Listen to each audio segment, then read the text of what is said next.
जोंनि सोरगिदिं थानाय हा, दै, सान्दुं, बिदुं, बार, अखा बायदिफ्रा जोंनि देहास्रियाव गोहोम खोख्लैयो। आबहावाजों गोरोबनो रोङैयाव एबा गाज्रि आबहावानि जुनै जोंनि मोदोमाव गोबां जब्रा एबा बेराम सोमजियो। दै, गोग्गो दै मोनलोङैनिफ्राय बांसिन जब्रा सोमजियो। गोग्गो दै होमब्ला जब्रा सोमजिहोग्रा रग, एम्फौ गैयै, मोदोमनि खहा खालामग्रा सार, जिराद, केमिकेल थायै आरो मोनामनाय गैयै दैखौनो बुंनाय जायो। जों खायफाबा दैमा दैसा, जाम्फै, फुख्रि, दैखर, दंखल, टिउबवेल आरो जायगा लानानै हासुंजों एबा पाइपजों फैनाय दै लोङो। दैमा दैसा, जाम्फै, फुख्रिनि दैया जेब्लायबो गिनो गोनां, जिउसा गोनां।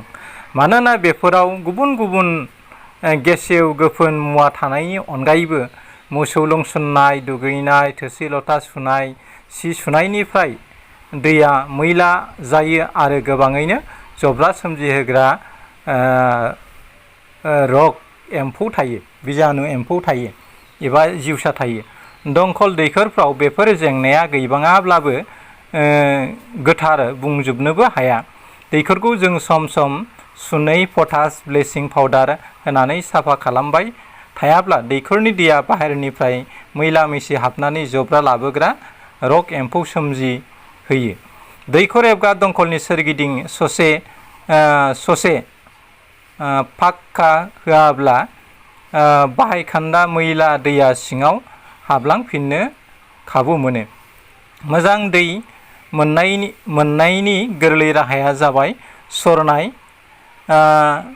सरनाय एबा दैखौ गोदौजासे फुदुंनाय। सिगाङाव फिसा फिसा गब्लं थानाय थामा एबा हानि दोआव अन्थाइ, बाला, हांगार सोनानै दै सरनायनि साजायनाय खालामनो हायो। गुबुंले दै एबा सोर एबा गुबुन सार, जिराद, केमिकेल्सखौ बेबादिनो एसेब्लाबो होबथानो हायो। गोजों दै मोननायनि उनाव मेगनजों नुनो मोनै जब्रानि एम्फौ थानो हागौ। बेफोरखौ बोखांनानै गोग्गो दै मोननो थाखाय जों दैखौ ग्लब ग्लब 20 मिनिट गोदौजासे फुदुंनांगौ आरो सुग्लाय होनानै लोंनांगौ। फुदुंखांनाय दैखौ दुंद्रायबाय होननानै दै गुसु लगायदेरोब्ला फुदुंनायनि मुलाम्फा थाया। दैखौ फुदुंनानैल' दोनब्लानो जाया, उनाव मैला मैसि हाबनो हायै बादि खालामनानै खोबनानै दोननांगौ आरो गोग्गो दै बाहायोब्ला जों दै खिनाय, थै खिनाय, गुंग्राय खिनाय, सबखा रोमोनाय, फिलौ जानाय जब्राफोरखौ मोजाङैनो होबथानो हायो। गोसोआव लाखिनांगौ दि दै नङाब्ला थांनानै थानो हाया। मानसिनि मोदोमाव 63% दैयानो थायो। बार नङाब्ला जों दसेनो थांना थानो हाया। बाराव नाइट्रजेन 78%, अक्सिजेन 21% आरो 0.3% कार्बहाइड्रेट अक्साइड थायो। बेनि मादाव अक्सिजेन गेसआ जोंखौ फोथांनानै लाखियो। बे बारखौ हाद्रि, उखुन्दै, गुबुन गुबुन गाज्रि बार, कलकारखानानि बार बिरफुंबायनाय, जब्रा एम्फौ, खि हासुदै, गेसाव गोफोन रग, एम्फौसाफ्रा गुबुंले खालामो। ओंखाम संना जाग्रा न'आव जाहाथे उखुन्दै खुग्लुङा आरो जमा जाहाबना थानो हाया बेनि राहा लानो एसेल' उखुन्दै ओंखारग्रा सौखा, अगदाब, स्मकलेस सुलास बानायना लानायाव गोसो होनो नांगौ बयबो। न'नि खाथि खाला दाखोर दाला, गेसाव गोफोन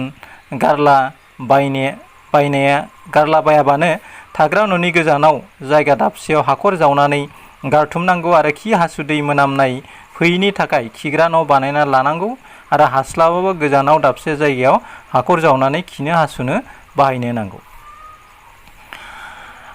न' हाउसिं। न' नङाब्ला रावबो सुबुङानो थांना थानो हाया। न'आ जोंखौ दै, बार, रग, एम्फौ, खिसावनाय आरो सिखाव दाखायतनिफ्राय रैखा खालामो। संनो खावनो, जानो लोंनो, खिनो, उन्दुनो थाखाय जोंनो न' नांथारगौ। बेफोर माखासे थानायनि अनगायैबो जोंनि न'आ जब्रा लाबोनाय एबा फोसावनायखौ होबथानो हानांगोन। न'आ गावनि गोसोआव गोजोननाय लाबोनो हानाय जानांगोन, जेरै बे गावनि लोगोसे सुबुं माहारिनि दावगानाय हाबा मावनो गोहो मोनो। न' लुनायाव गोसोआव लानो गोनां माखासे बाथ्रा। बिथा साइड दै लोमै सांग्रां जायगायाव बिथा बासिना लानांगौ। खाथियाव गेसाव गोफोन हाखर हाला दोननानै थाम्फैफोर बिदै दैनो होनो नाङा। न'नि सोरगिदिं लांदां जायगा एसे लाखिनांगौ, जेरैबायदि जेरैनिफ्राय उदाङै बार हाबफैनो हायो। न' थाला फ्ल'र न' थालाया सिमेन्टनि जानांगौ, नङाब्ला गोरान एबा स्लिम साखोन सिखोन जानांगौ। होमब्लासो दाखोर दाला ज' जानो एबा एम्फौ एनला थानो खाबु मोना। इन्जुर वाल इन्जुरफ्रा गोरान आरो स्लिम जानांगौ आरो सम सम लिरनानै साखोन सिखोन लाखिनांगौ, जाहाथे एम्फौ एनला थाम्फैनि खुलि जानो हाया। उखुम रुफ उखुमा हाथाराब्लाबो 3 फुट गोजौ जानांगौ, नङाब्ला गोलोम बोथोराव दुंद्राय एबा गोजां बोथोराव सुद्रायो। दरजा खिरखि डोर एन्ड उइन्ड'ज सौरा मोनफायाव हाबनो ओंखारनो बार थांलाय फैलाय खालामनो स्रां हाबफैनो हाथाराब्लाबो दरजा गंसे आरो खिरखि गंनै थाथारनांगौ। बे खिरखिया हानिफ्राय 3 फुटनि गोजौ थानांगौ। ओंखाम संग्रा न'खौ हानायमानि थाग्रा न'निफ्राय आलादा लुनांगौ, आरो मानोना गले गले उखुन्दै खुहाबबाय थानाय न'आव थाग्राफ्रा गुजुनाय एबा बिखानि जब्रा जानो हागौ। मोसौ दाउ अमा बोरमाफोरखौ मानसि थाग्रा न'आव दोनजोबनो नाङा, आरो न' गंसेयाव दुगैनाय खिनाय हासुनाय जि सुनाय दाखोर दाला गारनायनि स्रां खाबु थानांगौ। एसेनो